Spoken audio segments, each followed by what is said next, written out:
Supreme ಕೋರ್ಟ್ನಲ್ಲಿ honey trap ಅರ್ಜಿ ವಜಾವಾಗಿರೋದ್ರ ಬಗ್ಗೆ ಅಪ್ಡೇಟ್ ಲಭ್ಯವಾಗ್ತಾ ಇದೆ.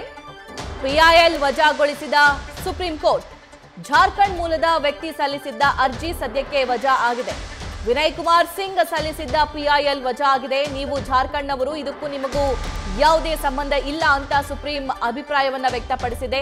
ವಿನಯ್ ಕುಮಾರ್ ಸಿಂಗ್ಗೆ ಸುಪ್ರೀಂ ಕೋರ್ಟ್ ತರಾಟೆಗೆ ತೆಗೆದುಕೊಂಡಿದೆ. ನೀವು ನೋಡಿದ್ರೆ ಜಾರ್ಖಂಡ್ನವರು, ನಿಮಗೂ ಈ ಪ್ರಕರಣಕ್ಕೂ ಏನ್ ಸಂಬಂಧ ಹಾಗಾದ್ರೆ ಅನ್ನುವಂತಹ ಪ್ರಶ್ನೆಯನ್ನ ಮಾಡಿದೆ. ಈ ಪ್ರಶ್ನೆಯನ್ನ ಮಾಡೋದ್ರ ಜೊತೆಗೆ ಈ ಪಿಐಎಲ್ ಏನಿದೆ ಈ ಅರ್ಜಿಯನ್ನ ವಜಾಗೊಳಿಸಲಾಗಿದೆ. ರಾಜಣ್ಣನವರ ಈ ಹನಿ ಟ್ರ್ಯಾಪ್ ಪ್ರಕರಣ ಏನಿದೆ ಅದು ಕೇವಲ ರಾಜ್ಯದಲ್ಲಷ್ಟೇ ಅಲ್ಲ, ರಾಷ್ಟ್ರದಲ್ಲೂ ಕೂಡ ಸದ್ದು ಮಾಡ್ತಾ ಇದೆ. ಇದೇ ವಿಚಾರವನ್ನ ಪ್ರಸ್ತಾಪ ಮಾಡಿ ಸುಪ್ರೀಂ ಕೋರ್ಟ್ಗೆ ಅರ್ಜಿಯನ್ನ ಸಲ್ಲಿಸಿದ್ರು. ಇದರ ಬಗ್ಗೆ ಸಿಬಿಐ ತನಿಖೆ ಆಗಬೇಕು ಅಂತ ಹೇಳಿ ಜಾರ್ಖಂಡ್ ಮೂಲದ ವ್ಯಕ್ತಿಯೊಬ್ಬರು, ಅವರ ಹೆಸರು ವಿನಯ್ ಕುಮಾರ್ ಸಿಂಗ್ ಅಂತ, ಪಿಐಎಲ್ ಅನ್ನ ಸಲ್ಲಿಕೆ ಮಾಡಿದ್ರು. ಆದ್ರೆ ಸುಪ್ರೀಂ ಕೋರ್ಟ್ ಅಭಿಪ್ರಾಯ ವ್ಯಕ್ತಪಡಿಸಿದ್ದು ನೀವು ಜಾರ್ಖಂಡ್ನವರು, ನಿಮಗೂ ಈ ಪ್ರಕರಣಕ್ಕೂ ಏನ್ ಸಂಬಂಧ ಹಾಗಾದ್ರೆ ಅನ್ನುವಂತಹ ಪ್ರಶ್ನೆಯನ್ನ ಮಾಡಿದೆ. ಈ ಪ್ರಶ್ನೆಯನ್ನ ಮಾಡೋದ್ರ ಮೂಲಕ ಈ ಅರ್ಜಿಯನ್ನ ವಜಾಗೊಳಿಸಿದೆ.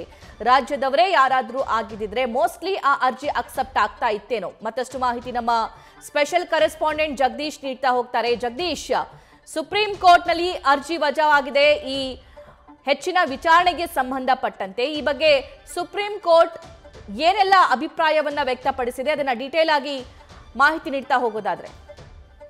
ಸಭಾ ಇವತ್ತು ಸುಪ್ರೀಂ ಕೋರ್ಟ್ ನಲ್ಲಿ ಹನಿ ಟ್ರ್ಯಾಪ್ ಪ್ರಕರಣ ಸಲ್ಲಿಸಿರ್ತಕ್ಕಂತಹ ಪಿಐಎಲ್ ಅರ್ಜಿ ವಿಚಾರಣೆ ನಡೆಸಿತು. ಆದ್ರೆ ಅರ್ಜಿಯ ಏನಂದ್ರೆ ವಜಾಗೊಳಿಸುವಂತಹ ಕೆಲಸವನ್ನ ಸುಪ್ರೀಂ ಕೋರ್ಟ್ ಮಾಡಿದೆ. ಕಾರಣ ಕೊಟ್ಟಿರುವಂತದ್ದು ಏನು ಅಂತಂದ್ರೆ, ಈ ಪ್ರಕರಣದಲ್ಲಿ ಜಾರ್ಖಂಡ್ ಮೂಲದ ವ್ಯಕ್ತಿ ವಿನಯ್ ಕುಮಾರ್ ಅನ್ನುವಂತಹ ವ್ಯಕ್ತಿ ಅರ್ಜಿಯನ್ನ ಸಲ್ಲಿಕೆಯನ್ನ ಮಾಡಿದ್ರು.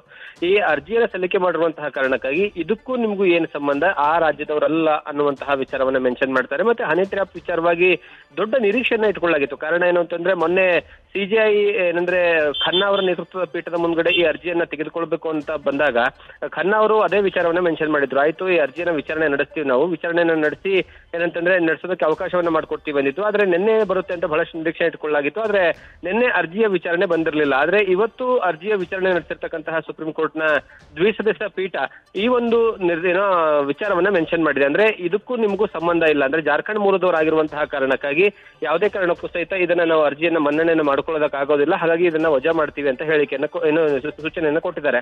ಆದ್ರೆ ಒಂದು ಗಮನಿಸಬೇಕಾಗಿರುವಂತಹ ವಿಚಾರ ಏನು ಅಂತಂದ್ರೆ, ಅಪ್ಪಿತಪ್ಪಿ ಯಾರಾದ್ರೂ ಕರ್ನಾಟಕ ಮೂಲದವರು ಅಥವಾ ಕರ್ನಾಟಕದ ಏನಂದ್ರೆ ರಾಜಕಾರಣಿಗಳಾಗಿರ್ಬೋದು ಅಥವಾ ಬೇರೆ ಯಾರಾದ್ರೂ ವ್ಯಕ್ತಿಗಳಾಗಿದ್ರು ಇಲ್ಲಿ ಒಂದು ಅರ್ಜಿಯನ್ನು ಸಲ್ಲಿಕೆ ಮಾಡಿದ್ರೆ ಕೊನೆ ಪಕ್ಷ ಅರ್ಜಿಯ ವಿಚಾರಣೆ ಆಗಬಹುದು ಅನ್ನುವಂತಹ ನಿರೀಕ್ಷೆಯನ್ನ ಹೇಳಲಾಗ್ತಾ ಇರುವಂತದ್ದು. ಕಾರಣ ಏನು ಅಂತಂದ್ರೆ, ಇಲ್ಲಿ ಆಗ್ತಾ ಇರ್ತಕ್ಕಂತಹ ರಾಜಕೀಯ ಬೆಳವಣಿಗೆಗಳಾಗಿರ್ಬೋದು ಮತ್ತೆ ಅದರ ಜೊತೆಗೆ ವಿಧಾನಸಭೆಯಲ್ಲೇ ಆ ಒಂದು ವಿಚಾರ ಪ್ರಸ್ತಾಪ ಆಗಿರುವಂತಹ ಕಾರಣಕ್ಕಾಗಿ ಇದರ ತೀವ್ರತೆ ದೊಡ್ಡ ಮಟ್ಟದಲ್ಲಿ ಇರುತ್ತೆ. ಮತ್ತೆ ಸುಪ್ರೀಂ ಕೋರ್ಟ್ ಇದರಲ್ಲಿ ಮಧ್ಯಸ್ಥಿಕೆ ವಹಿಸುತ್ತೆ ಅನ್ನುವಂತಹ ನಿರೀಕ್ಷೆಗಳನ್ನ ಇಡಲಾಗಿತ್ತು. ಇನ್ನೊಂದು ಬಹಳಷ್ಟು ಇಂಪಾರ್ಟೆಂಟ್ ವಿಚಾರ ಅಂತಂದ್ರೆ, ಎಲ್ಲಿಯವರೆಗೆ ನಿನ್ನೆವರೆಗೂ ಸಹಿತ ಏನಂದ್ರೆ ಯಾವಾಗ ಅರ್ಜಿ ಏನಂದ್ರೆ ಯಾವುದೇ ಕಾರಣಕ್ಕೂ ಹೋಗಿ ಏನಂದ್ರೆ ದೂರನ್ನ ಕೊಡದೇ ಇರುವಂತಹ ಕಾರಣಕ್ಕಾಗಿ ರಾಜಣ್ಣ ಅವರು ಬರೀ ವಿಧಾನಸಭೆಯಲ್ಲೇ ಹೇಳಿದ್ರು, ಹೇಳಿಕೆಗಳನ್ನ ಕೊಟ್ಟಿದ್ರು. ಅದಾದ್ಮೇಲೆ ಯಾವುದೇ ಕಾರಣಕ್ಕೂ ದೂರನ್ನ ಕೊಟ್ಟಿರಲಿಲ್ಲ. ದೂರು ಕೊಡದೇ ಇರುವಂತಹ ಕಾರಣಕ್ಕಾಗಿ ಸುಪ್ರೀಂ ಕೋರ್ಟ್ ಸ್ವಯಂ ಏನಂತಂದ್ರೆ ರಾಜಣ್ಣ ಅವರ ಪ್ರಕರಣ ದಾಖಲಿಸಿಕೊಳ್ಳೋದಕ್ಕೆ ರಾಜ್ಯ ಸರ್ಕಾರಕ್ಕೆ ಸೂಚನೆಯನ್ನು ಕೊಡುತ್ತೆ, ಅಥವಾ ಅಂದ್ರೆ ಕೇಂದ್ರಕ್ಕೆ ಈ ಬಗ್ಗೆ ಏನಂತಂದ್ರೆ ಉತ್ತರಕ್ಕಾಗೂ ಸಹಿತ ಏನಂದ್ರೆ ಮೆನ್ಷನ್ ಮಾಡಬಹುದು ಅನ್ನುವಂತಹ ನಿರೀಕ್ಷೆ ಇತ್ತು. ಆದ್ರೆ ಅದು ಯಾವುದೂ ಸಹಿತ ಇವತ್ತು ಆಗಿಲ್ಲ. ನೇರವಾಗಿ ಅರ್ಜಿಯನ್ನ ವಜಾ ಮಾಡುವ ಮೂಲಕವಾಗಿ ಈ ಹನಿ ಟ್ರ್ಯಾಪ್ ಪ್ರಕರಣದ ಸಂಬಂಧಪಟ್ಟ ಹಾಗೆ ಈಗ ಒಂದು ರೀತಿಯಲ್ಲಿ ಏನಂತಂದ್ರೆ ಯಾವುದೂ ಹೊರಗಡೆ ಬರಲಿಲ್ಲ, ಅಂದ್ರೆ ಯಾವ್ದು ಇನ್ಫಾರ್ಮೇಶನ್ ಹೊರಗಡೆ ಬರೋದಕ್ಕೆ ಸುಪ್ರೀಂ ಕೋರ್ಟ್ ನಿಂದ ಸಾಧ್ಯವಾಗಲಿಲ್ಲ ಅನ್ನುವಂತಹ ವಿಚಾರವನ್ನ ಇಲ್ಲಿ ನೋಡಬಹುದಾಗಿದೆ. ಸಭಾ, thank you Jagadish. News first ನಿರ್ಭೀತಿಯಿಂದ ನಿಮ್ಮ ಪರವಾಗಿ.